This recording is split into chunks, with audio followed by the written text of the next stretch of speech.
morning. Good morning. I'm going to call this November 7th, 2024 meeting of the Environment Committee to order. If we could all stand for the Pledge of Allegiance, please. I pledge allegiance to the flag of the United States of America and to the republic for which it stands, one nation, under God, indivisible, with liberty and justice for all. Thank you. My name is Bill Emerson. I'm the Lake County Surveyor, and I'd like to go around the room and do introductions if we can. My name is Kathy Luther. I'm the Environmental Director here at NERC. Jen Birchfield, I'm the Natural Resources Planner with NERC. Flora Palm, NERC. Susan Halo, the Nature Conservancy. Nancy Moldenhauer of Michigan City Council and the Sustainability Commission. Tom Black from Highland Parent Council. Lloyd Westfall for Treasurer. Brian Lissick from Drive from Indiana. Reggie Cornwell, 7th Partnership. Jenny Orsburn, Indiana DNR, Lake Michigan Coastal Program. Catherine Balkema, also Indiana DNR, Lake Michigan Coastal. Meredith Stillwell, NERC staff. Julia Carrillo, BFMS. Megan Boyer, Sonar Specialist, also with PFNS. Jack Moulton, Chicago. Nancy Walter, Cherville, working on sustainability efforts and with just transition. Kathy Perrin, Highland Neighbors for Sustainability. Connie Utala, Highland Neighbors for Sustainability. Jenny Dimitrov, Porter Environmental Sustainability. All right, thank you everyone for being here today. We do have minutes from our last meeting that were distributed. Hopefully you all had a chance to look at those. If there's a motion to accept the minutes. Make a motion to accept the minutes as presented. Possible. For a second? All right, we have a motion and a second. Any discussion? All those in favor signify by saying aye. Aye. Opposed, no. Minutes are accepted, thank you. Do we have anybody sign up for public comment? Nope. All right, so we do our public comment at the beginning of the meeting. No one signed in for public comment, but as we move through the meeting, we're pretty, we run a pretty loose meeting here. It's pretty casual in a lot of ways. So anyway, feel free to chime in, as we go through our topics here today. So thanks for the new faces that are here. I thank you again for coming. This is nice. All right, so we have Jenny, who's going to present next on the Lake Michigan Coastal Program 309 Enhancement Plan. Thank you, Jenny. All right, good morning. Thank you for this opportunity to present to you on one of our programs within the Lake Michigan Coastal Program. Again, I'm Jenny Orsburn. I'm the program manager, and I'll be the point of contact for this effort if you have any questions. Staff can also, you can contact any staff member in our program to get more information as well. Just a reminder about the coastal program. What I'm talking about today as far as like the area of coverage is our Lake Michigan drainage basin, watershed, and coastal program area. So if you are a community or organization located in this region here, county government as well, I'm talking to you, looking for your input. So if you're familiar with the Lake Michigan Coastal Program or not, we're a program funded from NOAA, and we implement our program through a variety of different, I would say, acts within the Coastal Zone Management Act. It allows us to have our grants program, fund staff, work on non-point source pollution. We work with federal actions through federal consistency. We also are able to receive additional funds through big efforts like BIL and IRA, and those are things that are going on right now. What I'm here to talk to you about today is Section 309 of the Coastal Zone Management Act, which allows us to reflect on our program every 5 years. This is a voluntary initiative. It's not mandated by the feds or by the state or anyone else. We voluntarily go through this process.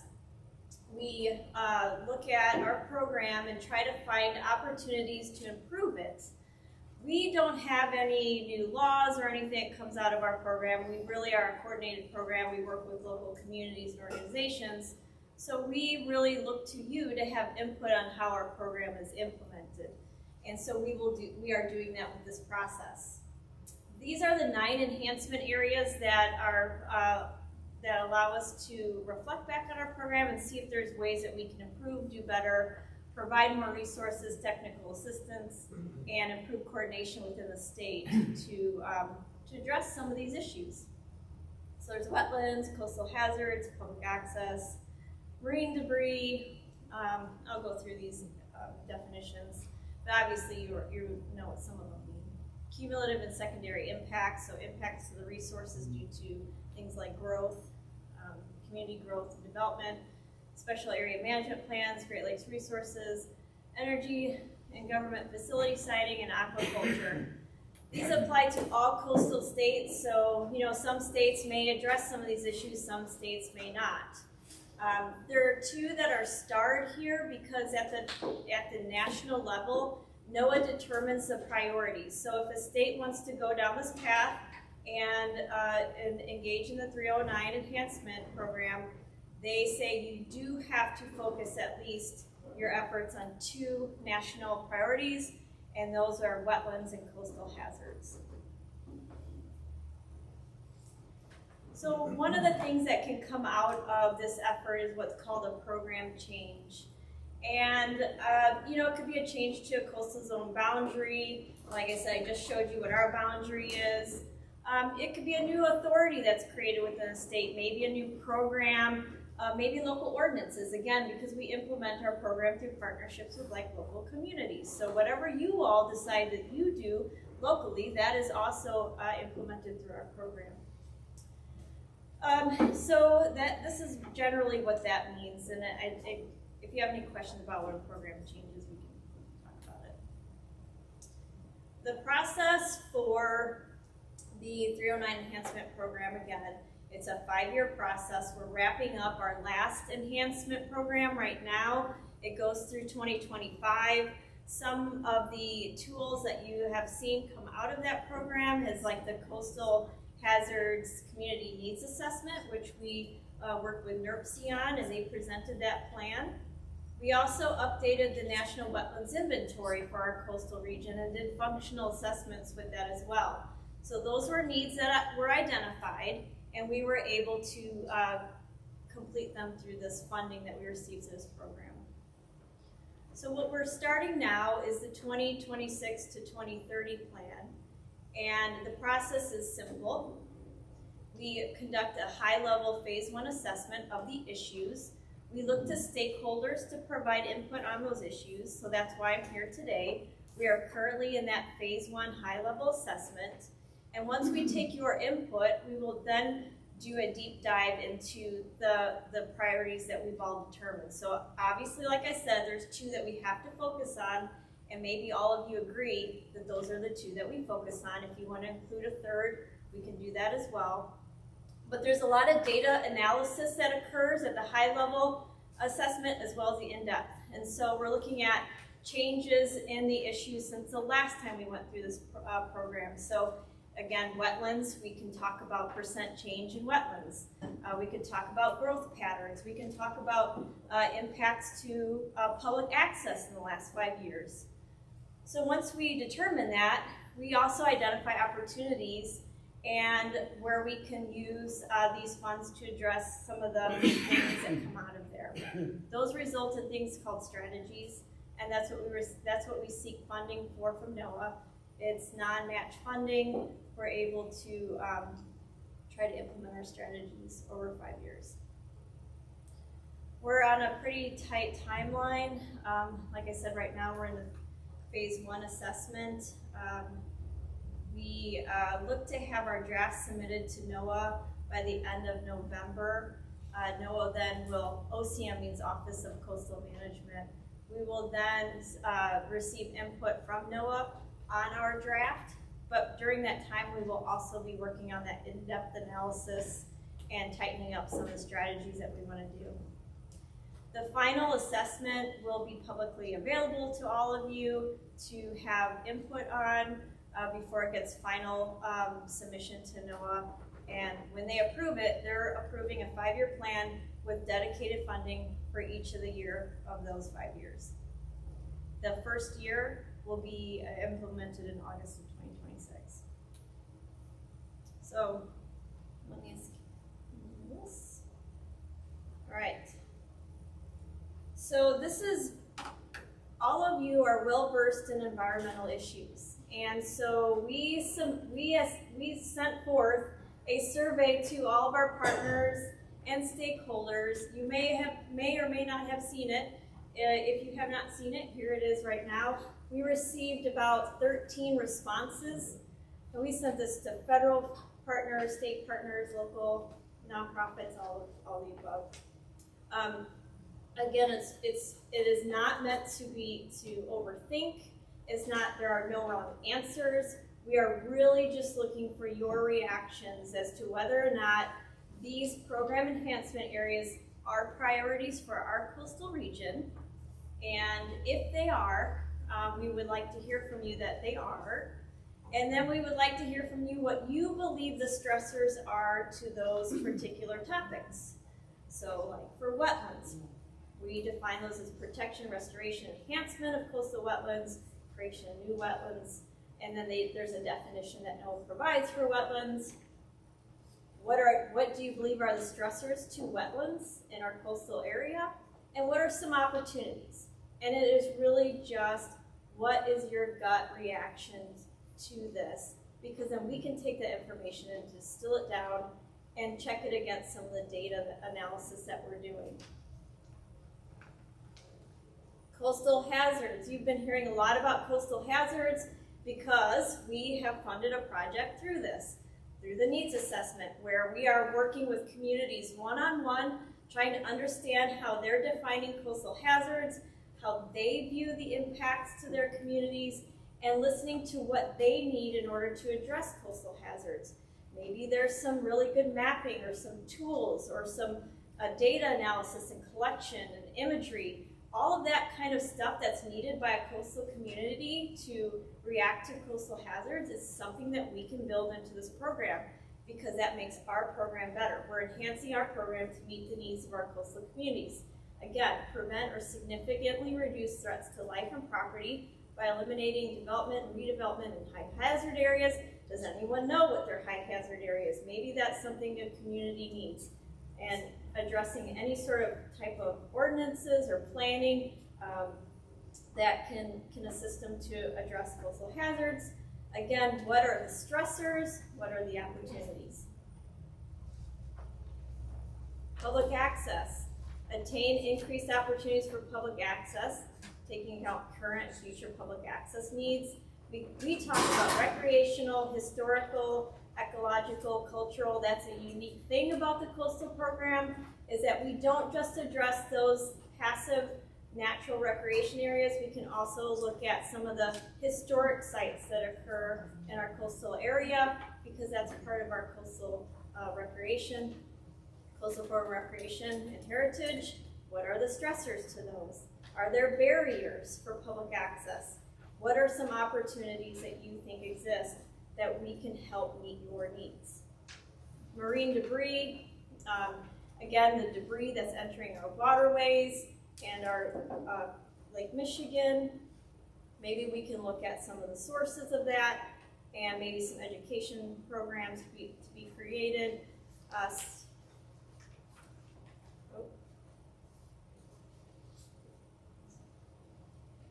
All right, cumulative and secondary impacts. Again, as we continue to grow in the coastal program area, obviously we're in a place here where we study that and we look at that and we plan for it. So what are the impacts of that growth to our resources? Do we need to know more about that? What are some stressors? And then what are some opportunities to build into this program? Special area management planning. This is an interesting one that we can look at, and I do have to provide examples in our plan. And really the closest thing I can come to explaining special area management plan for our coastal area to NOAA is the example of like Michigan City with the decommissioning of the NIPSCO plant. what that does to a community, a coastal community. It's located on Lake Michigan. There's all kinds of redevelopment opportunities. There's environmental cleanup, there's recreation, all of those things. That is what is considered a special area. It touches a wide variety of issues for a coastal community. Great Lakes resources, planning for the use of Great Lakes resources. That's a pretty broad one that typically deals with maybe some commercial fishing. Energy and government facility siting is something that we do not engage with in our coastal program area. Other coastal states might. They're very heavily involved in like offshore wind and all that kind of stuff. So that is really not something that we see as a priority for our area. And then aquaculture again, looking at any sort of commercial fishing, which is pretty rare in Indiana's waters. So this is basically my last attempt to reach out to stakeholders looking for input on our program. It's, again, real, just simple gut check. Whatever perspective you come from is what we want to hear from. So it's not a test on your knowledge of wetlands. It's not a test on your knowledge of coastal hazards. So if you want to continue to see us engage with these program enhancement areas and provide you tools and opportunities to improve how you are all dealing in your communities and groups and organizations and work with us through that, this is what we are asking for. I do have, I have fillable forms I can email you if you'd like. You can talk to me afterwards, but the best thing is to get it recorded for us so that we can build it into our plan and move forward. So any questions about what we're looking for and whether or not you'd like to participate? Just mentioned if you didn't notice, it's in the packet too. Yeah, it really is meant to be simple. So we're going to do the heavy lift of the data analysis. Joe is actually working on that right now. So we are really looking at what happened in the last 5 years with all of these issues to match up with some of the things that you're seeing and feeling as stressors, like change in wetland laws maybe, and then the coastal hazard initiative. So. Jenny, are you going to send this again, or if we've already done this, do you want us to add to it, or what? If you've already done it, thank you. You don't have to do it again. If I can email you the form, it's attached to the packet that you received today. The actual form is fillable if you wanted to type stuff in. It could just even be an email like, hey, I agree wetlands are important. I can add that and report back on, I've met with stakeholders and we all agree that wetlands continue to be important in our coastal program area, and this is what we're seeing, what we'd like to see. Well, if we have additional feedback, or you can always provide additional feedback. send me that form. I hope we'd actually discuss. Yeah, if you all want to discuss it, that would be fantastic as well. I don't know what to expect. What's the deadline? So the deadline was like a month ago. But I didn't get any feedback, so I'm still trying to like pound the pavement to get, because I know you all care about these things. So it's just, if you can get it to me by next week, that would be fantastic. We're drafting as I'm talking to you. So this will just make it a better product if you can just send it at pretty much any time. Yes? Would it be helpful if we just do by show of hands, read these topics off and see how many people would place it in their top 3? Yeah, again, we're looking for, your top 3 if you agree. Because at least you'll have something to go away today. Yeah, because I'll be able to say I met with the NERC Environmental Committee, and this committee agreed that wetlands are a priority, and I can get that in our document to NOAA. So it is up to this. We could count hands and then put them in the minutes, and then you'd have it. That would be fantastic. So you only want us to vote 3 times. All right, so we're gonna go through these. Yeah, my some only, other hands raised in the back too. And then, yeah, that goes for everyone, everyone in the room, who can vote on their top three, as they see them as priorities. Yeah. That's my only thought is the change in wetlands, Yeah. with the state wetland law. I mean, it'd be nice to get out ahead of that, with some of these programs to, increase kind of the, There's a big, need to know on that. Yeah. There hasn't been enough education on the new law. So like that is a perfect example of, all right, the stressor is the change in wetland law, and the opportunity is education about the law. Right. And the impacts of it, so that is perfect of how we can think about this. so, I mean, without getting into the details, the effect of that law is gonna be less protection for wetlands, state protected wetlands in the state. I mean, the classification of the state, protected wetlands from the state, is, it's gonna reduce protections, I guess. A lot of questions from developers on this, so we're going to include it in the, contractors and developers training in February, so that we can get the right knowledge. I was just gonna offer like, an example, I don't remember, I had two examples of which one did I put in my form when I filled it out, but, that, I had reviewed a report of the, in lieu fee program, which is where, developers or transportation projects can pay DNR to do restoration, on wetlands, and that it was I don't know, it was a couple years ago report, but it indicated that they had more demand in the Great Lakes Basin than they anticipated, so they have to catch up. So I didn't know if there's a better way, like we put out our transportation projects 5 years ahead, and are we missing some opportunities to collaborate? That's a great opportunity, yes. Would this also include constructed wetlands? So, Creation of new wetlands. Maybe, I guess how you view it as an opportunity. I mean, they're defining wetlands. I don't see constructed wetlands in their definition. However, if that is something that is important for us to look at, what is the question you want to see answered in order to do X? This can be built into this because, again, we're providing you all information that you need to make better decisions about wetlands. Can we look at the efficacy? Maybe research needs to be involved. Can we map where they're at? Are we seeing increases in the in lieu fee and what that turns into? Because that's a restoration and protection program. So however it means to us in our particular coastal program area, we can figure that out. So Can we hook that in with the cumulative secondary impacts and maybe the special area management, something? A lot of commenters did that. They viewed that instead of like a water quality, non-point source pollution, stormwater thing. It was more like, I want to revisit wetlands and the cumulative and secondary impact. So that would be that development impact on our wetlands. So you get it in. Yeah, we can get that in.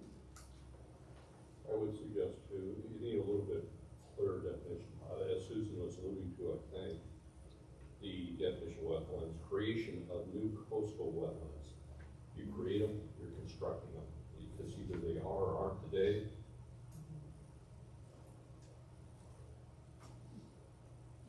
So you're creating a new resource, basically, coastal resource, so it fits under that.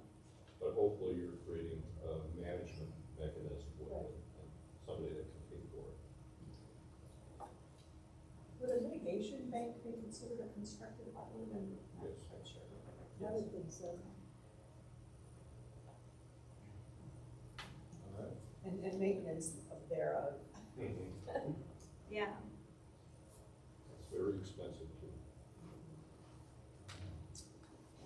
All right, any other discussion before we start our poll? So your top three, we're voting for our top three. Yeah. I have a question. You Yes. mentioned IMSCO site has Yes. a potential. Has anybody turned in anything written about that yet? Nobody has.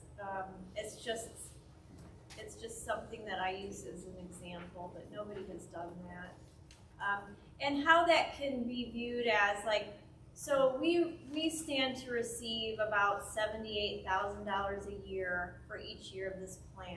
It's not a lot of money, but it's match free. And so, you know, things like that, it really comes down to what is the need of the community to, again, answer some questions they might have.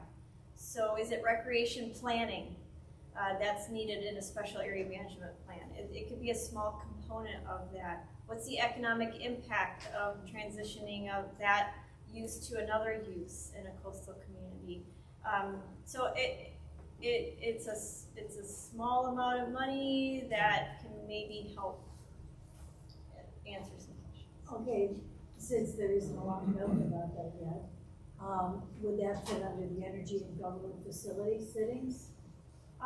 No, because it's decommissioning, so, again, it's more for those other type of energy projects. Maybe solar might be, I've seen that pop up in some of the comments, how much solar is happening in our coastal area and how, you know, addressing that. But it's mostly offshore, like wind type stuff and hydro power and for those other coastal states, so. All right. You guys ready? Ready for the vote? You vote for 4, you get kicked out. Okay, one more question. Yeah. We need to pay attention to the growth aspects, and that means sustainability and how we're going to have green infrastructure, work that into long-range planning. And I'm thinking, based on what you put here, maybe that could go under coastal hazard, because you have communities working on that now. Don't let them stand alone and work on it on their own. Let them be part of this discussion, because we're all part of the Lake Michigan area. And that's going to be important. Yeah, and this is, you know, we can build off of efforts that we've completed in past plans. So yeah, continual implementation of the needs assessment, some of the things that came out of that can be something that we can build into this. It doesn't have to like blank slate. It's like, let's just keep doing this. Let's keep doing, you know, what's the next iteration of that we found out of the needs assessment. And we can share that information. We have, you know, communities putting programs together, let them know what other communities are doing, so we have some consistency across the region. All right, so as we go through, I can ask for discussion on the topic for each one, and then we can vote. How's that? Is that good? Are we happy with that? All right, so we talked a lot about wetlands. That's the first one. Any other discussion on wetlands importance under the plan or anything? All right, I'll call for the vote. Who's going to put wetlands in their top 3? Should ask if anybody's not. Nice. Does anybody come? All right, keep them up. Okay. Oh, I Who's said counting? overall. Yeah, that's an overall. That's an over, Okay. yeah. Everybody. Majority. Yeah. I'm not gonna- I shouldn't vote in. Someone's active. Yeah. All right. Plus I'm used to being. And does anyone want to say anything quick about stressors other than the ones that we've already talked about? Are there any other stressors that we haven't really considered when it comes to wetlands in our coastal area? Hydrology. Yeah, changes. The impacts of how those wetlands function. Hydrology is so screwed up in some of those wetlands and the dune swell, for example. I would also say the impact on wildlife. Thank you. Yeah, that's fantastic.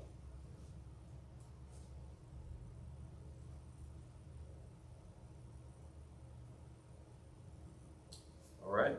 Coastal hazards. Any other discussion? Any other discussion on coastal hazards? All right, who's putting that in their top 3?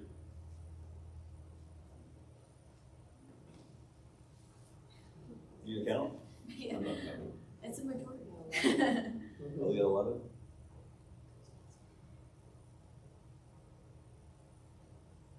No, I got 9. All right.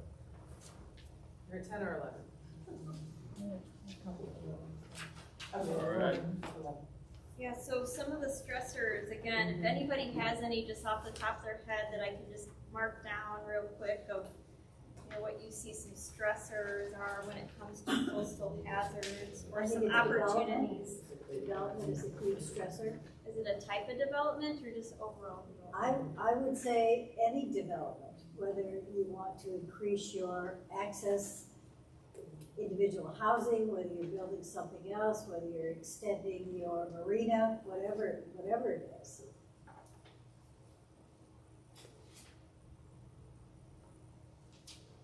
Yeah, I don't know if this was covered in any, but, armoring the shoreline.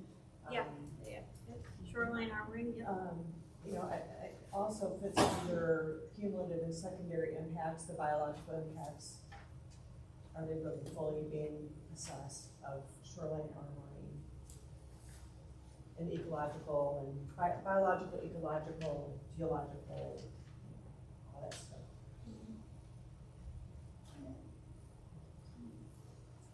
I'm sure the best way to phrase it necessarily, but we want to bring in another side of that equation, maybe just community preparedness. Community preparedness Yeah. is a stressor of whether or how to understand what that maybe is. And maybe we're not prepared. Community knowledge. So that's also an opportunity. Yeah.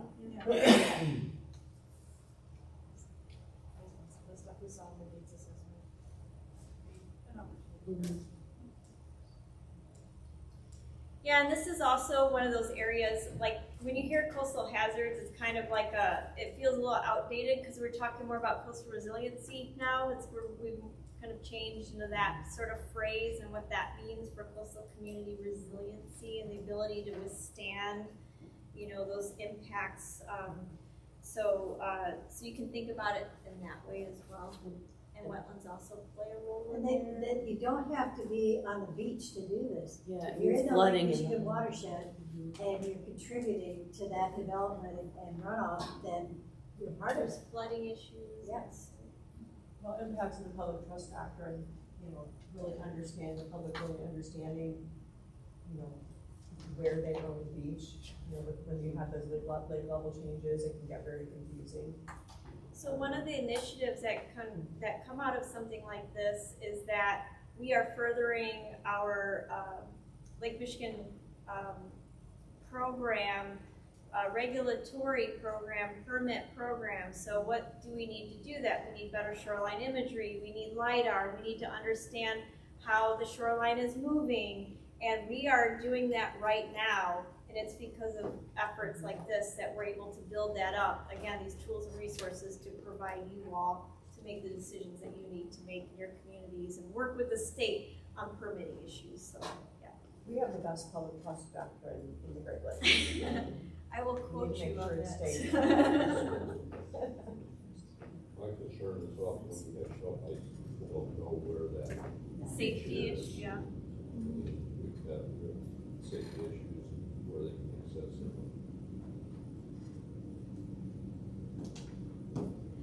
Yeah, so thank you. All right.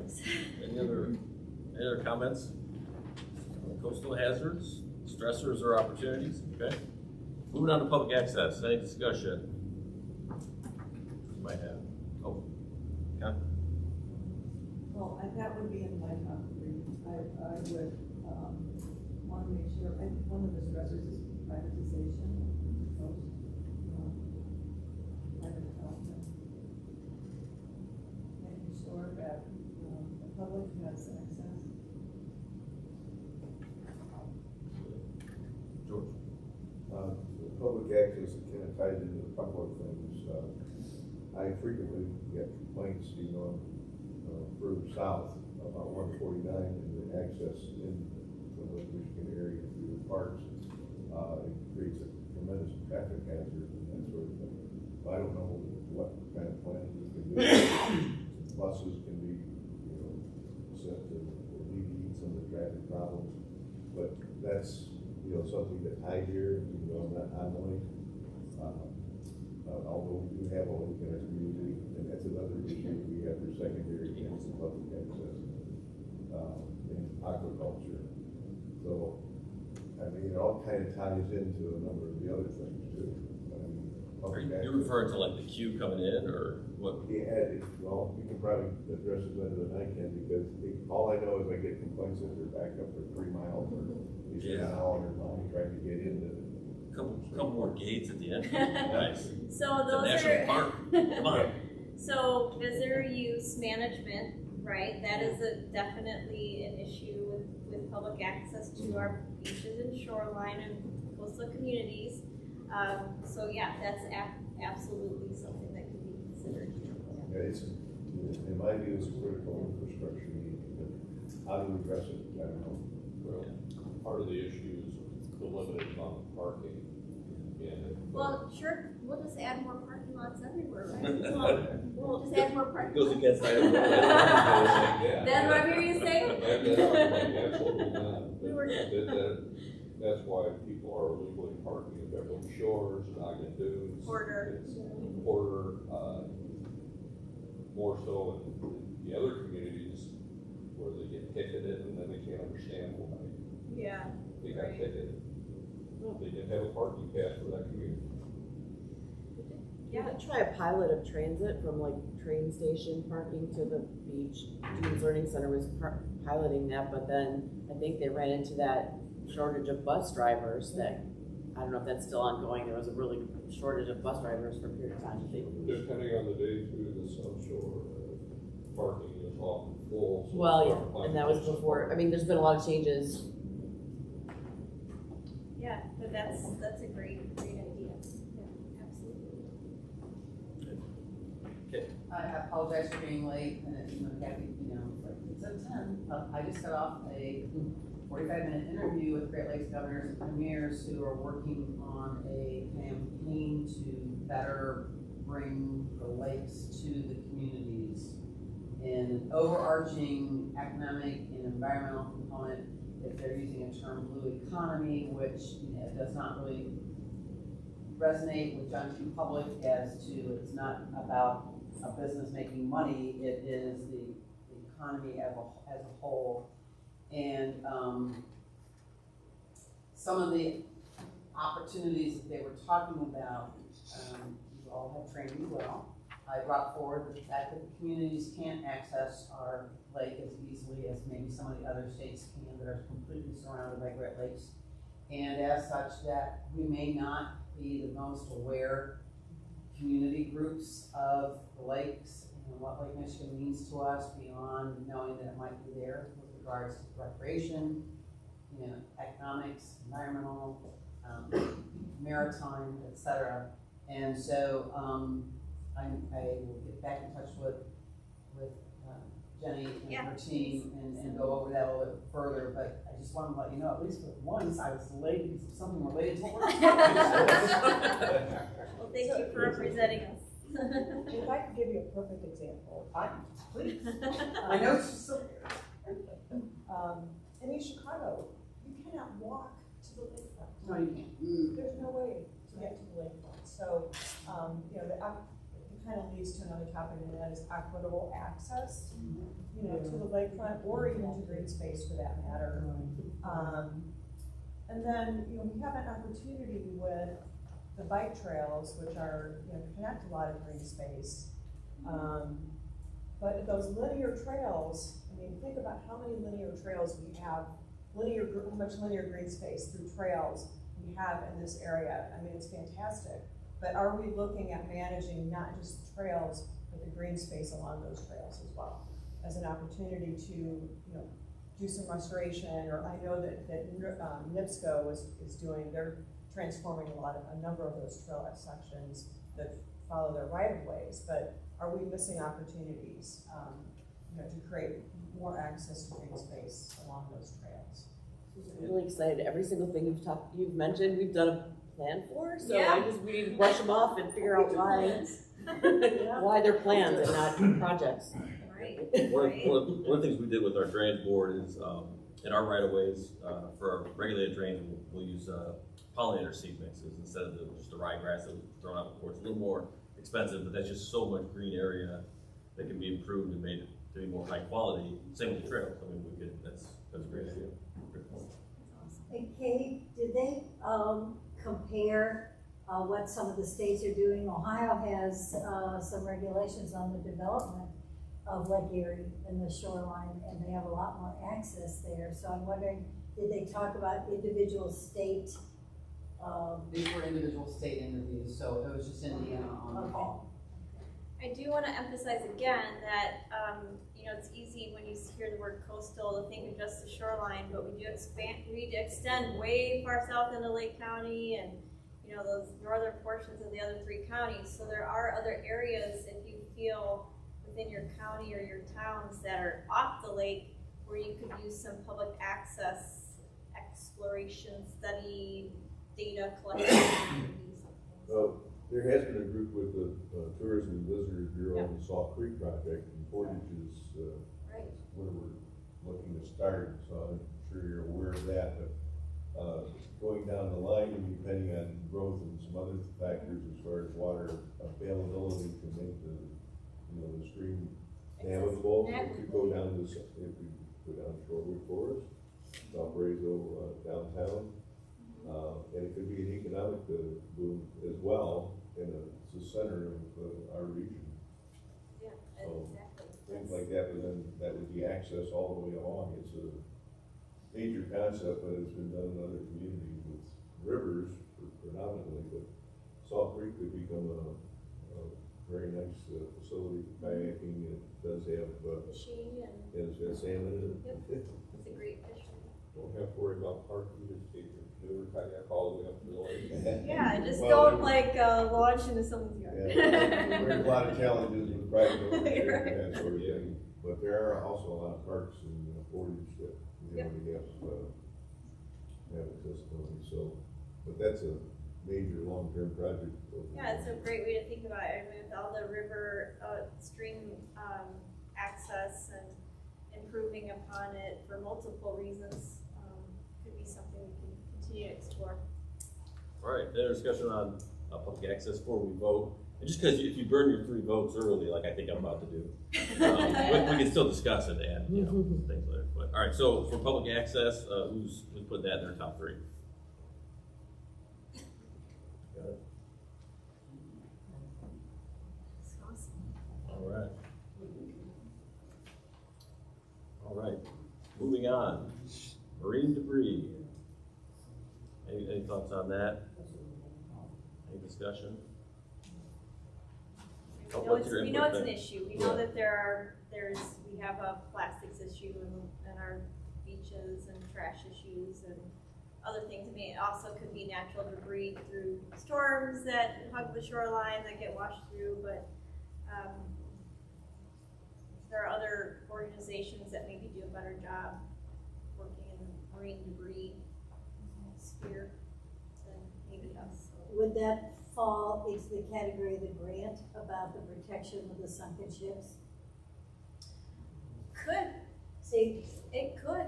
Getting people to understand the ships that are out there that are a tourism draw, that have Shipwrecks. a lot of history. Shipwrecks, yep. Yeah, the shipwrecks. So one now is in danger because of debris. So it's a good area to look at. All right, any other thoughts or discussion? In the back? What organizations do you think are better to address this problem? I know Sea Grant does a lot with that. There's also a national program that does beach, it's a better word for it. I don't want to say trash.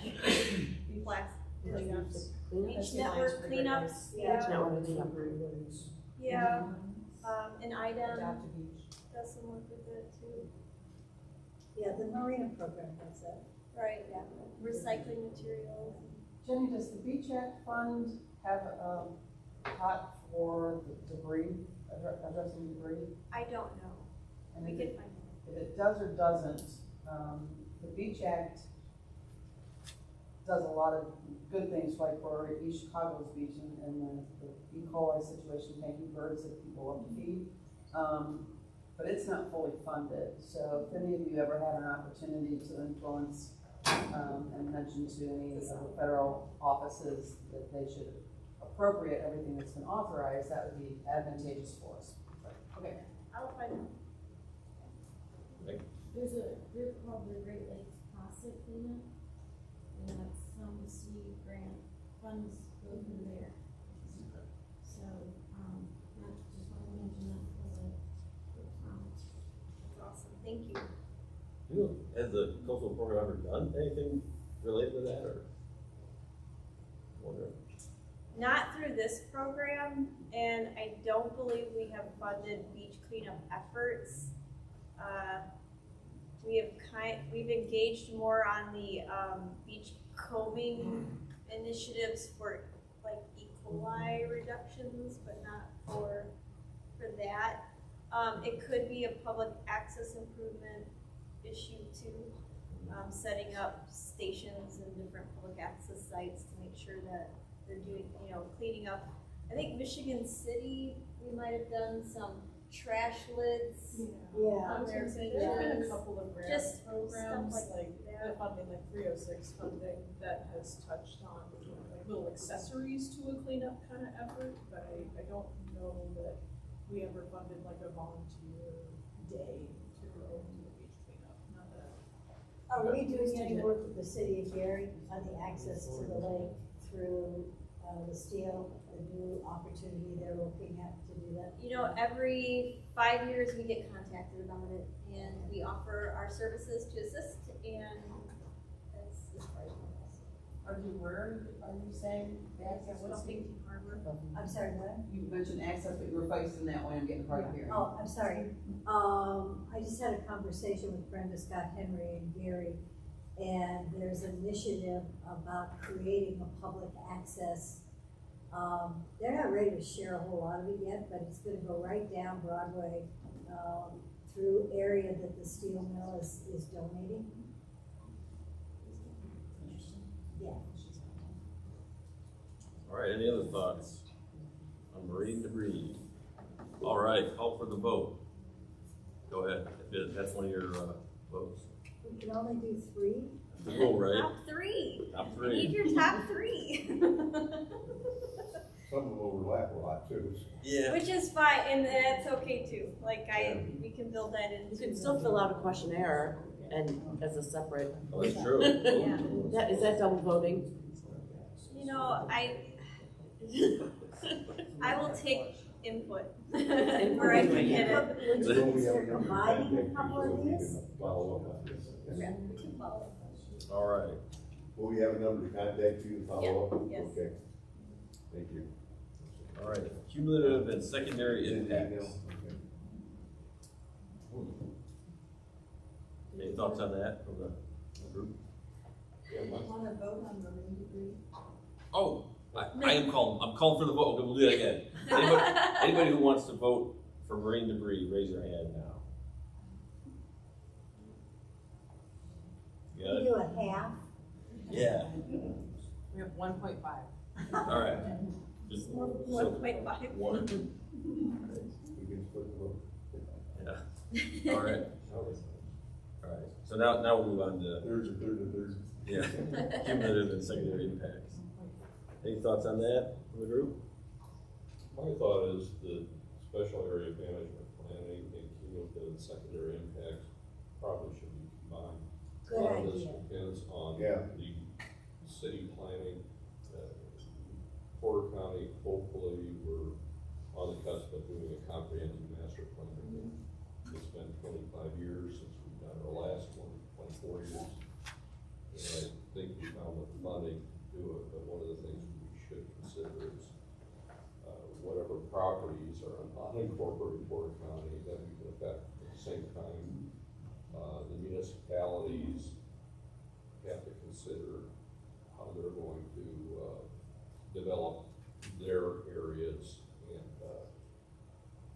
and with cumulative and secondary impacts, there's so much that affects the health and wealth of the lake. Yeah, thank you for. Right, so in that planning process, how we would be able to assist is we need more information about forest resources that could be impacted, or like we said, the wetlands, or the buffer areas to rivers and streams. And we just, as a county, that's not something we tend to really focus on, but we think we could work with the DNR to do some LIDAR, or do some wetland inventory, some, that kind of stuff. So if you think about it in that way, that would be like an opportunity that could come out of that cumulative and secondary impact category, because you are planning for future growth. And so how are you gonna mitigate that against some of the information you might receive through some environmental planning and data collection and stuff like that? And, I was just gonna say, Kevin's saying ties in directly with my thought, because I've got a township that's off the lake, but it's still within the coastal plan. Yeah. And we've got, a major lake, and 950 homes there.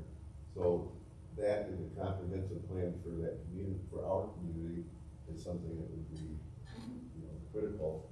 But we're trying to work with the county, give us some leak in the way. But see, the county also, Kevin, you're looking at, some of the people working on the comprehensive plan are looking at making sure the county includes sustainability, long-term green infrastructure, the climate change, all these things that if the county does them, then you're going to be able to share them with the municipalities, and they fit into both of these combined. Well, and the reality is eventually municipalities will annex some of these areas, so we'll help them pre-plan. Exactly. But one of the important things is we have a lot of commercial and industrial lands in the north end. And once it's used for those sites, which in most cases would be appropriate, we can give those companies guidance for the liability they may have. Because as Reggie said, with the water quality, with commercial facilities, and industrial facilities through Idaho, that's kind of a sore point for the industry. So at least we give them a heads up and say, here's where we're at, here are the waterways, here are our concerns as a community to start with, and they can start addressing them. Stormwater and sanitary sewers. Right. That's kind of what they're doing in Elkhart County as the RV industry expands and goes to the solar energy panels, which is taking up land everywhere. So they're trying to incorporate that into their comprehensive planning and working with the little communities that are there to make sure that they have that in there. But you've got small communities who are moving forward with looking at what works for their community as far as long-term sustainability. We have to pay attention to them, and we have to make sure that they're included in the discussion. Because you can go ahead and create the greatest master plan in the world, Kevin. Did you hear that? I said that. But if you don't include what Chesterton and Porter and Valpo are doing, it makes no sense. I totally agree with you. Thank you, That's why in the past, we reached out to those communities, but it's been a long time, and it's necessary to. So, yeah, I mean, if we could assist you in bringing your master plan into the 2025, what it's about to be, and plan for things for the future on the environmental side, including water quality. This is something that could be an issue. We have a whole program that has to do with septic systems. Yep. And so that would be one of the ways to. And we have all new statutes and things to consider. One of the things, like a little history lesson, the state started requiring us to have some organization to subdivision control in 1959. A lot of it was kind of the Wild West for a while. And at that time, when we were supposed to be forming our ordinances, we were supposed to also form comprehensive plans. That was 1959. Porter County finally did it, theirs in 1998, 1999, and that was the first one. And it should be done every 20 years, so. I thought the current one was 2002. No. Well, 2002 might be when it was formed, because UDO was 2007. Okay. I just remember working in committees. Is Lake County doing a master plan? We did ours in 18. You could copy his, Kevin. I just want to say, Kevin, you're making me feel really old, because I was there in that last one. Yeah. I was just gonna add for a stressor, I think and, cause this has been raised to me in other occasions, what is Rosie doing about this? From the train expansion, the train expansion, especially the, Public, double track. transportation Yeah, is a significant change in the last 5 years. right, in the anticipation of residential growth, and especially in poorer counties where there's the most open space for. Right, so our community's Yeah. prepared for that, and what do they need in order to be prepared for that, and how can we assist? That's important, because if you look at the north-south extension, that's going through all those communities in Lake County, and they're struggling with this. And struggling, I'm just looking at the water quality issues and the permit compliance issues, and those tracks going in there are big issues, so getting them together on that's gonna be important. And the other reason I'm voting for this is that we have so many gas lines, pipelines, roadways, we're doing the extension among other things.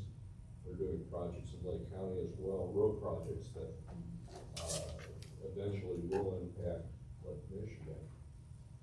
Although they seem remote from it, it's just cumulative. So, did we just combine two, or no, these two, or are we gonna, we're still on cumulative secondary impacts, I guess?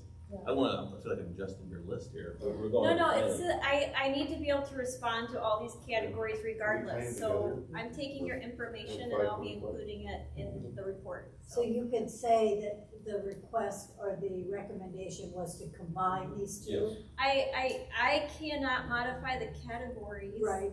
But it's just good information to put in the plan to, I guess, like, not memorialize it or like record it, so that the data, when we start crunching data, there might be some really cool things that come out of it. They're like, oh, well, this is consistent with the data we're seeing. Maybe this is something we do that elevates it. So. All right, so if one of your votes is cumulative and secondary impacts, raise your hand now. So we're voting for the first one? Yeah. I just want to add to that, I wanted to bring up, I'm sorry, I think he does. Okay. I voted with the idea that that combines issues. Oh, What? we got a mutiny. Can I vote for it with the caveat that I think it belongs, and I want to vote for the next one? Hey, that's your. We told Sure. judges, she knows. I got it. All right, you had a comment? Yeah, I'm sorry, I've got a couple of comments here. First of all, understanding the impacts on dune swale and other wetlands, coastal wetlands of these logistics companies, so that I'm not acting like a NIMBY. I mean, and figure out where would be the best locations, for these kinds of logistics companies, so that they're not having impacts.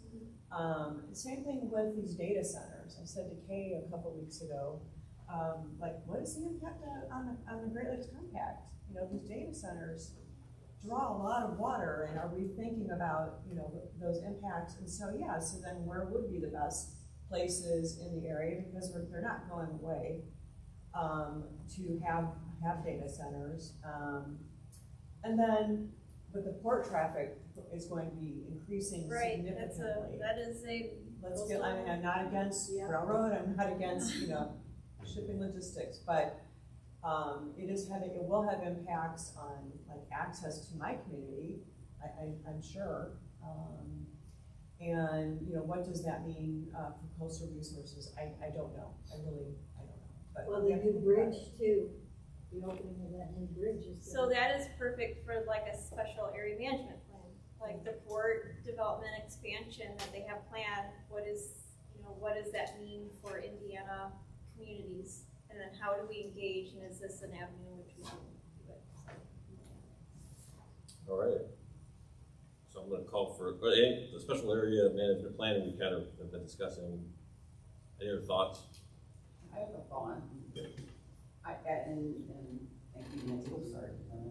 Nancy's mentioning these are the federal government's topics that they gave you, so not messing with them in particular, but to me, the preparing and implementing the special area management plans can fit under cumulative and secondary impacts. When you're doing those planning processes, you have that sub-area there.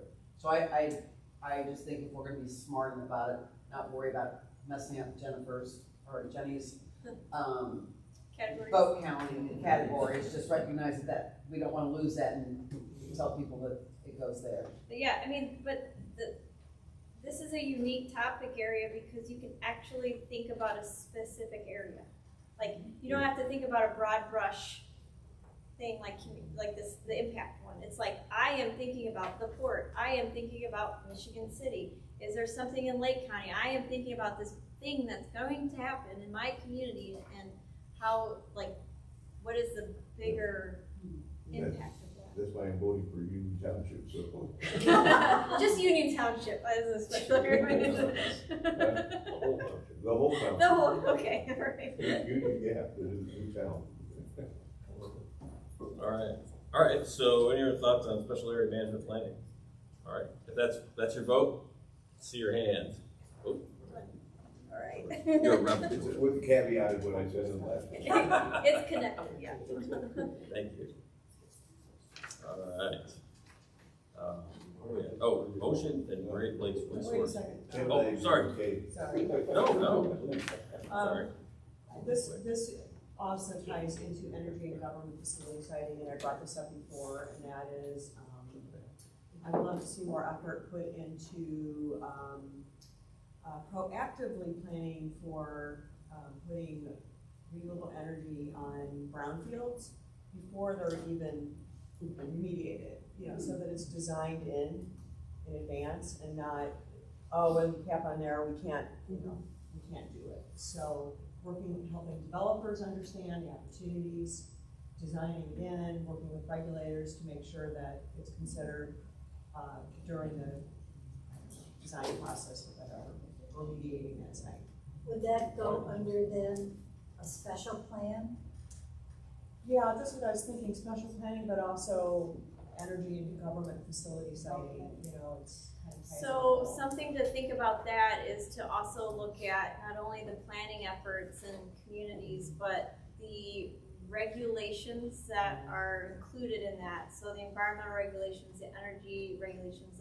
So again, that's not something we typically dive into, but if there is a need for understanding all of the regulatory aspect of siting, redeveloping, that kind of stuff is maybe something we can help coordinate or work with. That's a good point. And I love Susan dearly, she's been a great mentor, but I mean, from the general public's perspective, we need to put, responsible parties' resolution before any excitement about putting renewables onto a brownfield. I mean, a business coming in to create a solar farm, a wind farm, they're gonna do their due diligence, and if the due diligence says this has got some serious environmental concerns associated with it, that needs to be fixed first. And I know that, look how long Superfunds have been around without any encouragement by EPA to reuse them. They're starting to allow them to be reused, and they're finding it's not as easy as they think to reuse them. So I just want to manage expectations, and I don't disagree with you because we see the opposition to solar and wind on farmlands all the time. Could that be something where you take that and prioritize it, as far as what you're gonna use at those areas? If you wanna narrow it down some? I understand what you're saying about not getting the word out there before we know what we're doing, right? I mean, that's what I thought I heard you say. Well, the way this is written by the government, adoption of procedures and enforceable policies to help facilitate the siting of energy facilities and government facilities, plus what Susan's mentioning as well on the renewables, Okay, so we wouldn't be adopting anything really No, new. so maybe it's there's just federal law. prioritizing that. But I'm just saying, go ahead. Okay. I was gonna say, and because I've been exploring this lately between the climate plan, which I really am still working on, and the brownfield grants and so forth, is there are Superfund sites that there's probably not a lot else we can do, but so far there's a lot of them that surprisingly still aren't finished with their evaluation and sampling, and that I'm like, really, that's been like 30 years. And so they won't talk about anything else till they get, like she said, until the hazardous, whatever is there is addressed, you can't even talk to anybody about it, other than maybe, and they did this, EPA did put, there's a website where you can find out how much solar potential there is on every landfill, Superfund site, anything in the country, pretty much. And they did that for gas production too, and some of them are done with the gas production. I found out Wheeler landfill is done with the gas production. But they're remediating them to a certain risk level, right? So they're not remediating them all to like residential risk level, right? So, you know, like looking at those risk levels, and so where does renewable energy fit in that? It's not only the risk of the intended use, it's the risk getting to that construction. To interfere with a remediation cap, you're looking at, you know, exposing the neighborhood to the dust during construction and stuff like that. And I know that sounds trivial in part, but it's critical more so, and it's the steps that, you know, we need to make certain individuals understand. I'm not saying it can't be done, because Heather would shoot me if I was coming across that way, but it's just that I know what the economic development folks are running into, and when they're looking at a brownfield site and they look at its historical use, they see an overwhelming burden. And sometimes that overwhelming burden is just the time that it will suck up in their project that they can't do as quickly as if they go into another location. And as the old saying goes, time is money, and, you know, so realistically sitting down with EPA and saying, hey, you know, it's great that you're saying all these things, but what can we do to work with you within your system to be able to offer these opportunities at a more timely manner? I do think there's other parts of the country that have done better on that than we have, so maybe there's an opportunity for like a workshop or a training or something to talk about. Sorry, we digress. No, it's good discussion. Hey, if this can open up discussion, great. All right, so we're on ocean and Great Lakes resources, right? All right, any discussion on that? Does a lot of that come from the Illinois Indiana Sea Grant too, in that area? Great Lakes Resources? Yeah. Well, no, they do a lot of research, they do a lot of research. Okay. Yeah. So would this be like water usage, or is this more like fisheries? It's more, to me, it's more like fishery. I know that aquaculture is part of it, but it can also, this is a tough one that I feel like was created for the ocean systems, and they just put Great Lakes in it. So how we define the use of Great Lakes resources and what that means to you, I am open to suggestions on if that is something we want to. I mean, I think water is a good example. We drink it, they don't in the ocean, that's a different use, but that might be also like the shipwrecks, that's a great like cultural resource. Yeah, it's about invasive species like Asian carp or aquatic invasive species. That's a stressor. Yeah, is a stressor. So I just mentioned water usage because it comes up a lot when we talk about the hydrogen hub, and a lot of folks want that to be green instead of blue, meaning you use solar, green energy with electrolysis to create the hydrogen from the water, rather than using the gas, and breaking up the hydrogen that way and pumping the carbon underground. I'm really technical here. But I mean, I'm trying to research it and figure out how much more water green energy, hydrogen hub would use, and whether we want to do that with the limited, Great Lakes that we have for all the steel mills and the BP and everybody else. And I can't find a good answer. It's like a water budget type of Right. situation. Yeah. Well, it's called the Great Lakes St. Lawrence River Compact, and Right. it has a 5 million gallon per day consumption limitation for a single user. And I don't know how many gallons it takes to make hydrogen as far as what it converts to. So that's, when somebody can answer that technical question for us, we'll have a better answer to what you're raising, because I get that all the time. And I roll with that. So, What would that be, a coastal research project for? that's an international treaty approved by Congress and adopted by each of the 8 regions. Oh, no, But the I know. research Sorry. to understand the Right, No, I so- know, I'm saying the research to get to that point. I don't, I'm sure someone's done it, I mean, it may just be a I better Googler believe than the me. Department of Energy may have actually done it, they just Okay. haven't put it out there. Okay. Would this cover like tributaries? Okay, so I know for sure Cleveland Cliffs is moving more towards recycling their processed water. Okay. I would imagine US Steel is thinking about it as well. And I brought this up before, and that is, impacts to the Grand Cal River. Because 90% of the Grand Cal River is from processed water. So, what are going to be the impacts on the levels of the Grand Canyon River in the future hydrologically?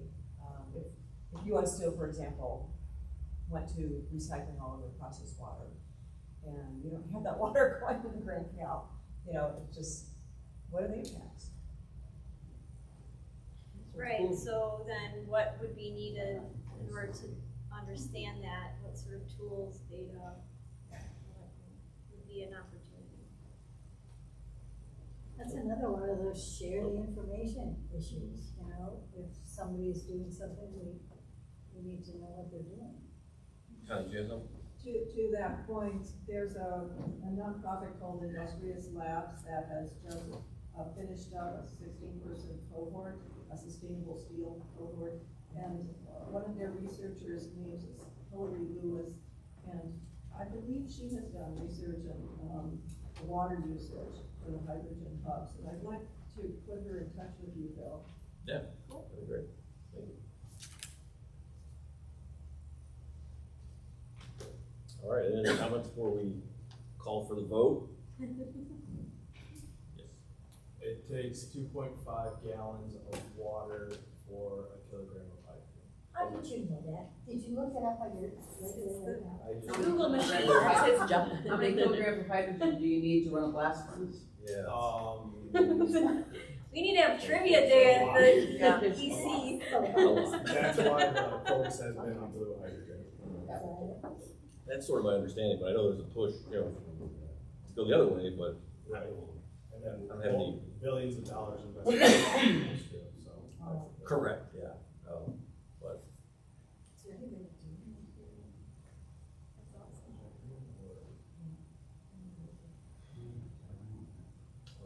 Ryan, would you repeat that statistic again, please? So if it's gonna be electrolysis to create 1 kilogram of hydrogen, it takes 2.5 gallons Of water. Okay.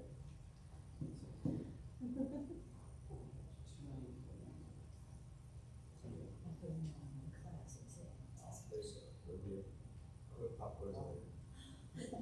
and that doesn't address the problem of getting all that green energy either, I mean, that's the other. Yeah, it's also a lot of electricity. Yeah. Correct, a lot of electricity. So anyway, just good for discussion for this group. We have the best environmental minds in the region. This is what we want to do. This is what we want to do. Okay, so any other discussion? Sorry, I'm sidetracking. All right, I'm going to call for the vote. If you're Ocean and Great Lakes Resources is one of your votes, please raise your hand now. All right. Oh, I apologize. Thank you. What? No, this is Because I can only have 3. I know. It's tough. This will be documented. This will be. Okay. Okay, could you document that there were people that kind of voted on this? It's documented that these specific issues were raised. Okay, yes. All right, moving on. Energy and government facility siting. What's that? I said we kind of talked about that. Yeah, any other thoughts on Yeah. that? You already, all right, thank you. Well, then I guess I'll call for the vote right now. No?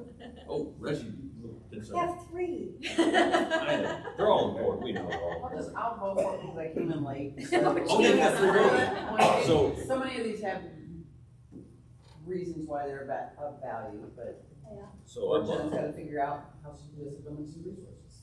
I'm an elected office, as some other people are here, so now we lobby her for her votes, because she has 3 left. So that's how this is gonna work, and, that's like Congress. Only got 1 more category to go though.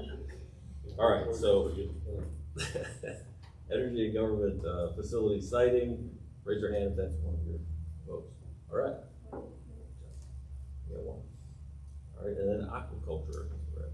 Yeah, again, I mean, we don't have any, hatcheries or private aquaculture What about Lake Louise?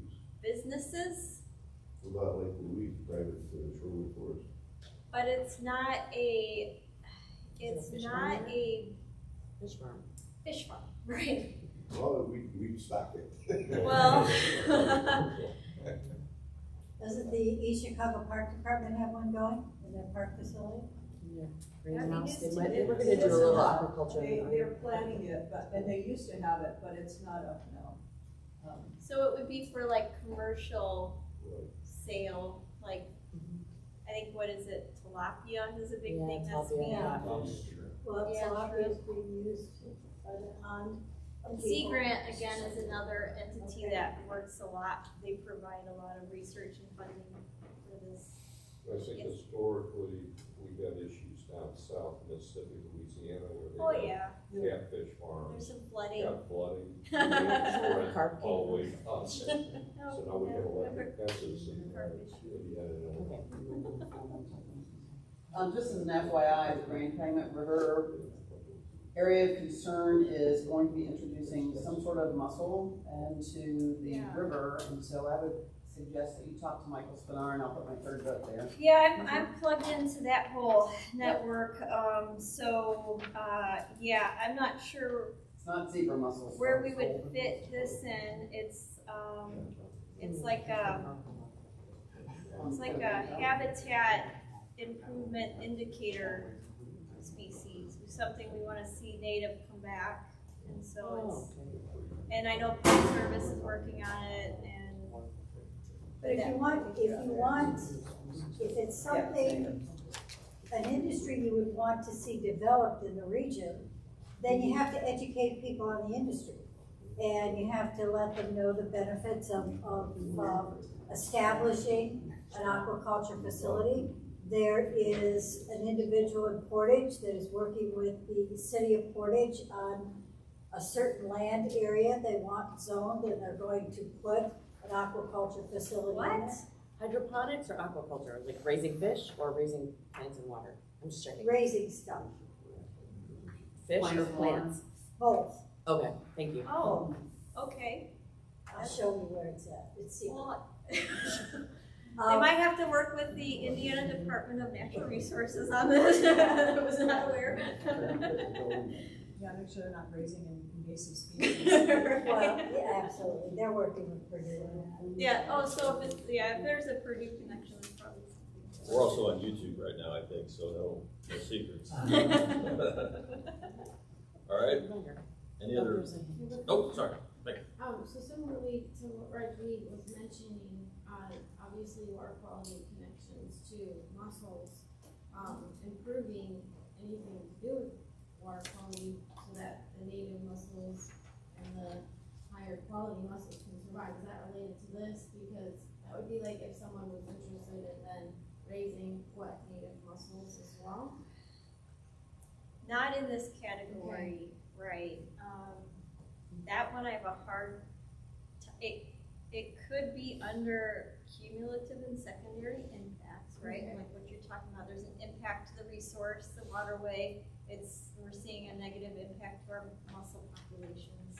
We would like to do something with that. That would be more along the lines, habitat improvements or whatnot for that particular species. But growing them, I just wondered, even if it was regulated, like A, B, and C, municipality wanted to have like a farm, a mussel research farm. of some sort, raise mussels to then put back into the local resources, and then they would, potentially have. That's a great question, and I will pose that as, again, these are categories that maybe hazards was the newest addition, but these have been decade-long defined categories. So that might be an interesting question to pose is maybe it's not for commercial use or consumption, but maybe it's for other habitat restoration things, so. Okay, so if tilapia now is becoming a tool that pond maintenance companies are using to manage ponds, and they wanted to get the tilapia locally, and we wanted to start having a company raise tilapia, I mean, where does that fall in here? I don't know, that's a curveball.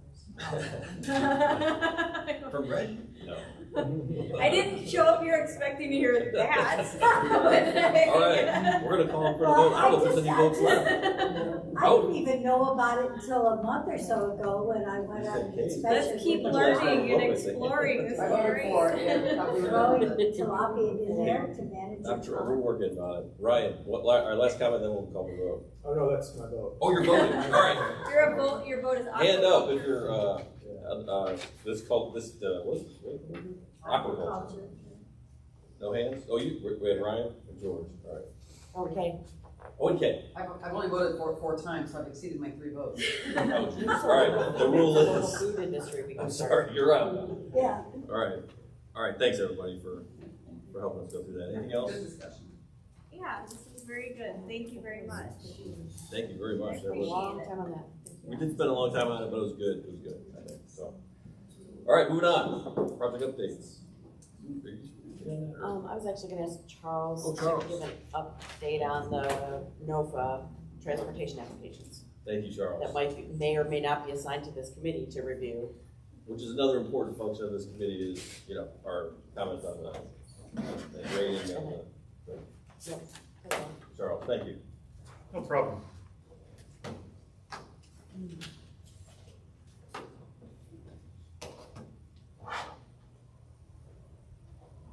Good morning, everybody. Good morning.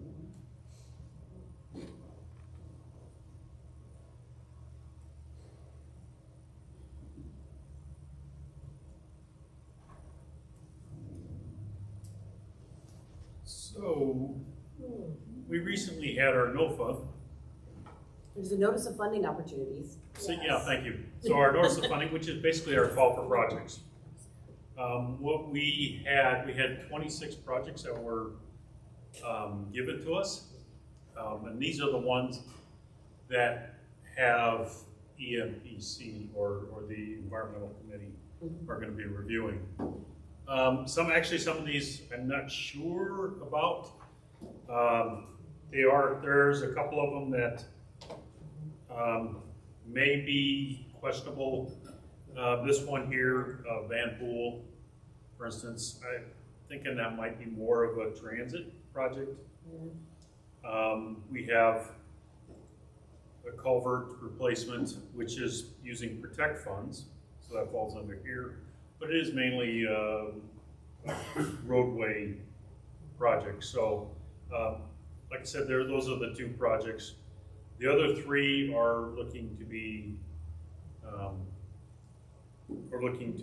would be reviewed by this community. Just an overall, we had 26 projects that were submitted. It was out for a month. And you can kind of see the agencies and the project types and the titles as we go through these. Basically, here are the towns that submitted projects for our call for projects, and then the different projects we had: air quality, complete streets, environment, multi-use trails, new roadways, planning, roadway modification. That's for either safety or congestion, transit expansion, and transit-oriented development. That no one had put anything in for that. Because of inflation and the way the census redistributed our urbanized area. Even though our area, Northwest Indiana, grew, our urbanized area shrunk. So we have less funds, and like I said, including the inflation that we've encountered, we will not have as much funds for this call for projects as we normally would hope. Now, there are a lot of questions about, a lot of people have asked me, why are we even doing one if there's not that much money available? Well, we still have safety funds, we still have air quality funds that we do need to program. The projects we do need to show that they're, we do need to program those.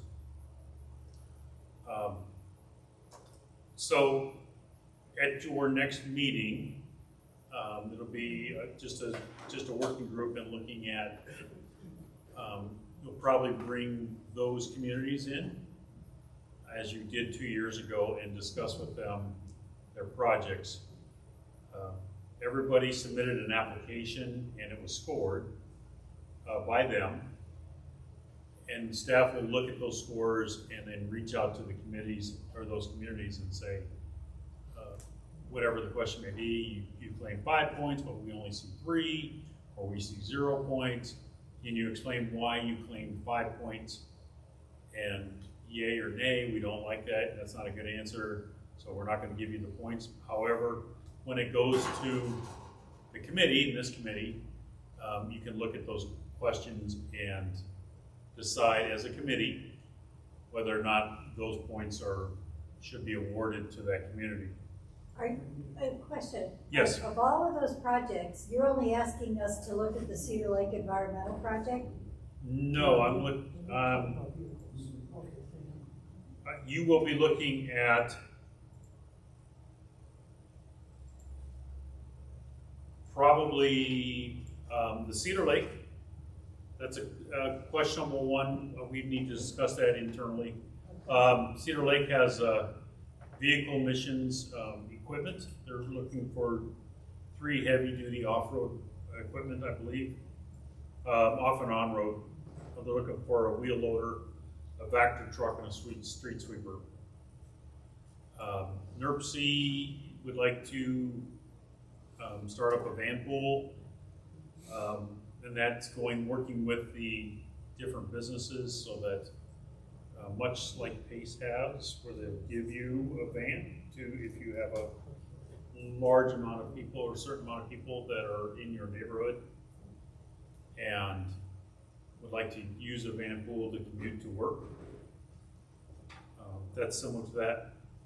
We do have the Northwest Indiana Green Fleets, and then Portage has a grapple truck, a heavy-duty truck that they would like to use. So those are the projects that this will be looking at air for those air quality. Could we have a van pool to the dunes? Just thought I'd ask. If there's enough, so the idea of this is I went to a transportation demand workshop and they're doing these a lot, is that, well, there's a tax, you can do a tax deferred set aside for transit, and there's a lot of places we don't have transit. Okay. So an employer could provide a benefit of that, of setting money aside to pay for transit, and if you don't have transit, but maybe you could get a van pool, and that's where you get the match for this federal dollars is from the. Okay, so under the Green Fleets program. That's the education and technical support that we do out to the municipalities and companies with fleets. So we could do a van program that takes people to the dunes, to the lake shore. Well, so we would, if we had a van pool program, we would use the education program to promote it to businesses, but it's a different type of project, so we can't, I don't think it's appropriate to bundle it. Where do the buses come from? Well, there are companies that do this service, so I was going to competitively procure a vendor to do a turnkey van pool operation. Okay. I don't want to be PACE and own all those things. I want to, and that way the private company, make sure the fleet is up to date. I mean, nobody's really making electric vans right now, but maybe they would be in the future, so then that company would be doing that. I mean, that's how, they're doing. So you're asking, Reggie, you're asking about a van, a transit van, not the Ford, but a regular passenger van, Right. or some sort of public transit where to get people to the lakefront. Right. If you think of what we offer senior citizens now, or handicapped citizens, or whatever, we have an issue with parking, that if we did some kind of, route where we would pick up people in certain areas. You know, I look at and watch what Valpo's doing on their bus, routes now, it's really successful. So if we wanted to give people the opportunity to go down to the lakefront, to visit the beach, and give them a ride to do that. So that would probably fall into the purview of our current transit or transit operators, excuse me, to develop a route. Okay. And expand it that way. The best way to do that would be for the park to get the transit for public lands funding, and that usually never scores high enough. Would you talk to them about that, please? Talk to them about it again. And we've also, and like I mentioned before, we did do a pilot of that with Dunes Learning Center. They acquired the buses, they had a fuel grant from us, and then the park was hiring drivers. I don't know how it worked, but anyway, what was it called, the Dune Buggy? Yeah, but the Learning Center was concentrating on, I was on the board. No, they were doing the Miller train station and a couple of train stations. The executive director of Save the Dunes and I were just having a conversation about this yesterday.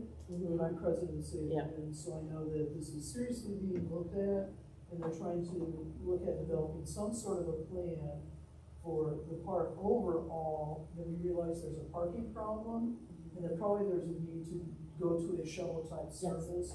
So this ball is in play right now.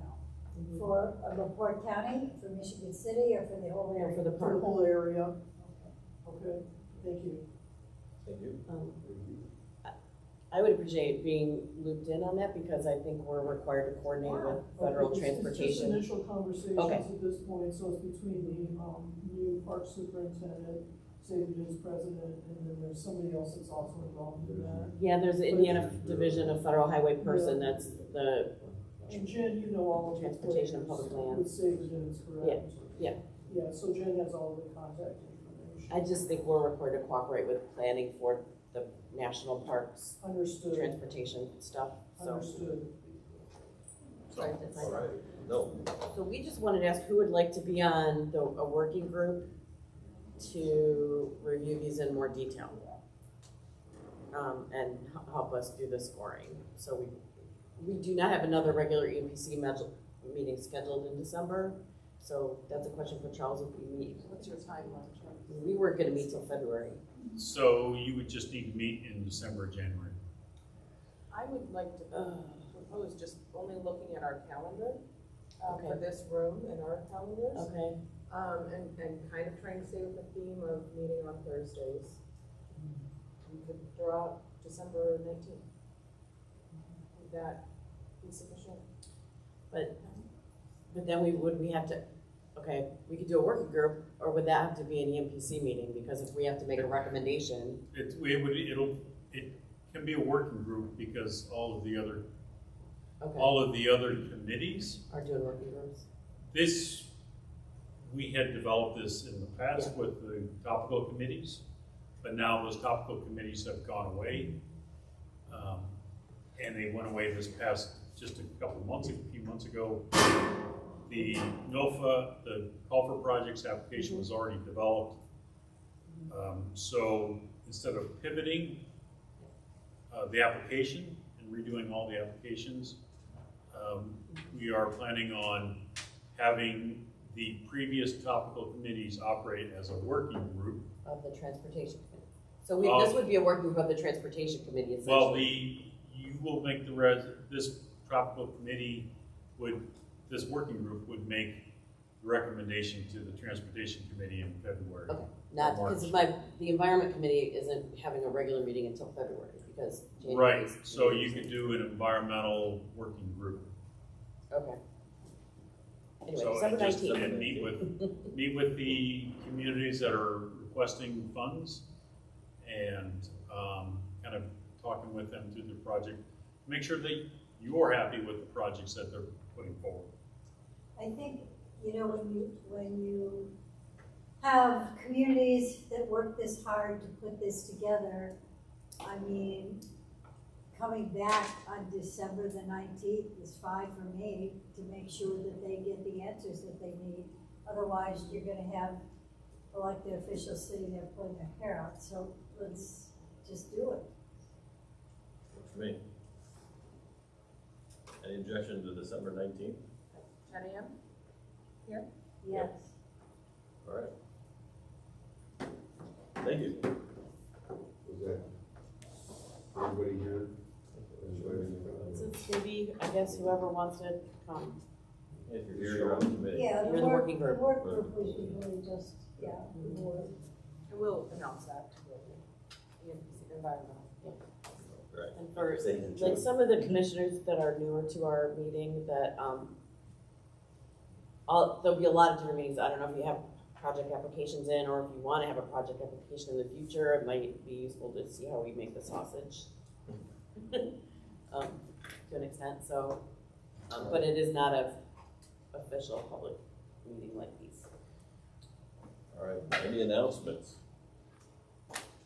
Okay. Oh, so, KD. since we're not officially meeting until after the session starts, Organization Day for the Steakhouse folks is November 19th. Buckle up, Buttercup, as my dad used to tell me. It's going to be an interesting session. It is a budget session. It is a new administration. Transportation issues will be front and center. I am not familiar with any environmental bills that I've learned about. If any of you have and want to share with me your position, pro, con, Susan and Nancy know that I talk with them frequently and find our areas of agreement and work together as I'm down at the Steakhouse from that standpoint. I just got an invitation to attend a webinar that Metropolitan Water Reclamation District is putting on next Tuesday afternoon, and have been given permission to share it. It's a virtual tour of MWRD's system, which as a geek, I would love to see that. I mean, I studied the Deepwater Tunnel project in college in '74. I'll forward that information to Flora or Kathy, whomever, to be sent at 2 o'clock on Tuesday afternoon. So, cool. That's it. Thank you. Ready? Oh, yes. NICEWAG, for those of you that don't know, that's the Northwest Indiana Stormwater Advisory Group. These are the 41 municipalities in Lake Porter and LaPorte County that work on MS4 permit compliance. We meet monthly, the first Tuesday of the month. Our next meeting is being hosted by Bill Emerson in Lake County. It's next week, November the 12th, 9 a.m. at the Lake County, what do I want to call that, Soil and Water Conservation District office. In front of the government center. Yeah, in the government center. It's the building in front of the government center, separate, closer to Main Street there, the newer building. One of the interesting things that we're going to do here is have a conversation with IDEM on the new industrial permit, and they will help MS4s understand what their responsibility is in working with the industrial stormwater general permit and then their own MS4 permit, so they will be here to answer that. There's another issue coming up that we're going to introduce, and this comes from the SWCD. I don't know how many of you know about the Continental Divide in Indiana that is part of the watershed in that area. There's a big movement on getting people out to understand and see. This is the east-west, or north-south continental divide, okay? And signage going up in your communities, how we can help get that done. It is in the Indiana north-south line that separates the Great Lakes from the Mississippi River. And so looking at drainage that is involved with that, the SWCD is trying to move that. And then Indiana University Northwest, there are 2 graduate students that are going to present their graduate research project. One is on sustainability in Gary, and the other is on Hammond Water Initiative. Huge successful projects that these students completed. We're also doing this online. If you can't make it to the SWCD this way, you can be sure to interact with IDEM and ask questions if you have those to talk to them about too. I think that's it. We're done by 11:30, and we don't serve lunch. Sorry, Bill. Okay. Donuts. Yeah, and the other date you just want to put on your calendar, February 11th. This Niceway group is required under the MS4 permit to do training for contractors and developers. And this is training for their compliance with their stormwater permit and managing of their construction site facilities. This year it's being hosted by Porter County at the Expo Center on February the 11th, which is a Tuesday. You are certainly invited to attend that. I work really hard to keep this a free event, so you don't have to pay for it. And then contractors receive a certification that they completed the training. We're bringing in some special trainers for the contractors, and it's usually, we probably have the highest attendance in the state for these trainings. You'll be starting at about 9 o'clock. I'll be starting that training at 8, Kevin. Okay, George just asked. Yeah, 8, and we should be done by 12 or 12:30. Oh, it's not gonna be all day then? No, not all day. We found that contractors have a hard time giving a whole day. That's why we kind of went to this format. Well, in that case, start at 6 o'clock. I tried that, Kevin. I don't want to get up at 6. I don't. So, Nancy. Okay, Nancy. Nancy. I have announcements, if that's okay. Okay. Tonight, very excitedly, I'm announcing green drinks at 6:30 p.m. And our own Kathy Sippel, who's usually sitting here somewhere at this table, is the presenter tonight. And members of her team are supposed to be there, and I'm thinking maybe some of her team from out there. No? Okay. She was hoping for that. She's going to be presenting on Join the Resilience, the Northwest Indiana Region Resilience. And this is a nonprofit that Kathy Sippel is the founder of. And she's going to focus just a little bit on past successes, but really looking to the future and looking at possibilities of us working together as a region moving forward on issues of resilience. So I invite everybody to be there. You can join us via Save the Dunes Facebook Live, or you can get the Zoom link for that. And to get that, you want to get that from EM, which is short for Emily, EM@savedunes.org. And if you just say link for tonight's green drinks, she'll send that right back to you so you can join us. I think this is going to be a very exciting presentation, and I hope all of you can be there to support Kathy and to celebrate what's happened so far and to look forward to what's going to be happening. Is this all virtual, or is it? It's all virtual, yeah.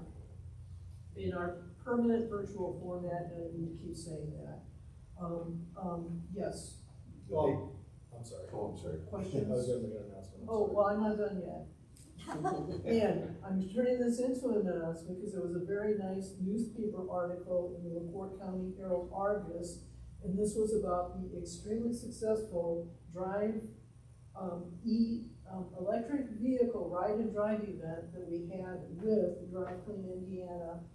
We held it right across from the farmers market in Michigan City. We had 100 participants. We had around about 10 electric cars that showed up. Really a great event. It was so successful. We've already scheduled the one for next year, and it's going to be the last Saturday in April. And that's when we're gonna be holding our annual Earth Month extravaganza. And anybody here that's a nonprofit is invited to have a table there, free of charge. So you can get out information to interested people, and we extend way beyond Michigan City as far as attendees that come to this. So those are my 2 announcements. And Ryan, thank you so very much for Drive Clean Indiana, doing all the coordinating work for that and sending out representatives from your organization. Our pleasure, thank you, Nancy, and thanks Tristan, too, as well. Yes, Tristan cut the ribbon, and he started out as our high school commissioner, and he's now a regular commissioner because he's studying Ivy Tech now, and this was his dream for several years, I think we're safe to say. So just really great to involve our young people in these projects, and he's in charge next year too. Awesome, great, thank you. Right. So we have our, some events coming up related to, on November 19th, sorry. We have our NREL Fleet Electrification Workshop. This is a free event at Blue Chip Casino. And then the next day we're going to be holding our annual awards and meeting, which we have rebranded the React Expo at Blue Chip Casino as well in Michigan City. The Fleet Electrification Workshop on the 19th is a free event. There is a fee for the React Expo, but it'll be a good event to learn more about all the different things that are going on from electrification and other alternative fuels and things. That's it. Thank you. Anyone? Oh, sorry. So who's gonna be at the Chicago Wilderness Congress on 15th at Green Request? If you haven't registered yet, it's not too late to get registered. I don't know what the fee is, maybe $45 now. And it starts at 9 a.m. next Friday at Purdue, like I said, Purdue Northwest. And I know my staff's been working really hard on putting a presentation together on restoring the Grand Climate area. They've been working really closely with like county park staff and DNR staff because they work so well together. It's all about that. So look forward to seeing you there. I have one more. Sure. Sorry. Yeah. I am happy to announce that the VW task advisory, VW mitigation. Anyhow, the VW settlement where Indiana got $40 million worth of settlement dollars in order to put forward to clean activities, and we completed 5.5 years of meetings. A couple weeks ago was our last meeting, and I had an ethics document that I had to sign, which precluded me from writing any letters of support for the multitude of grant applications that were submitted by Drive Clean Indiana during that program. And I just want to take a moment to say, go on ITEM's website, take a look at the summary sheets, and recognize how much of that is because of the work that Ryan and Carl and team did in the application process. They were responsible for a few hundred metric tons of emissions eliminated. It was a long slog.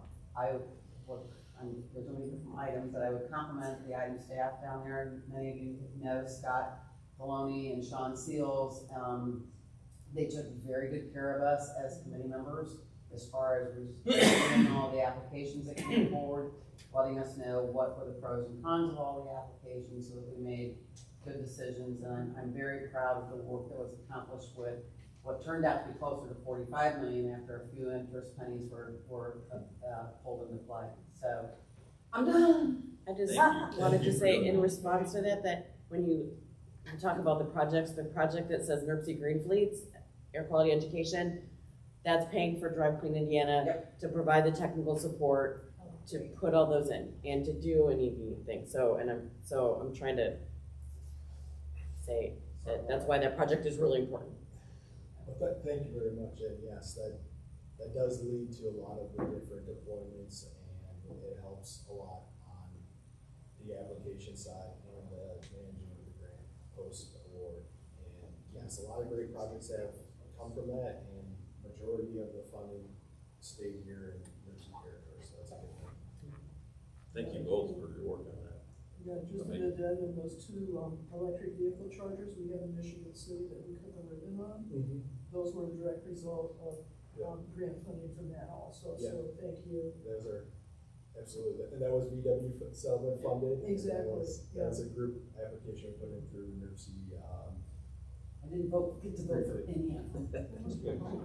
It was, I just chose to recuse myself because Dry Clean, from the very beginning, they knew that they couldn't come to me with these projects. And so it's like a curtain of silence. I just wanted to make sure everything was clean and didn't get muddled up. But as a final act, we owe you a thanks for spending the last 5 years, you and the committee, because that was awesome. $45 million is a huge task to manage. Yeah, we really didn't know what we were getting into. And Indiana, the item staff had their act together as far as putting together the plan of work going forward. There are a lot of states that have not completed spending their money. Absolutely. So that, that bodes well for Brian and the air team and so, yeah. All right, any other announcements? Is there a motion to adjourn? Second. All those in favor signify by saying aye. Aye. Opposed, no, we're adjourned. Thank you, everybody.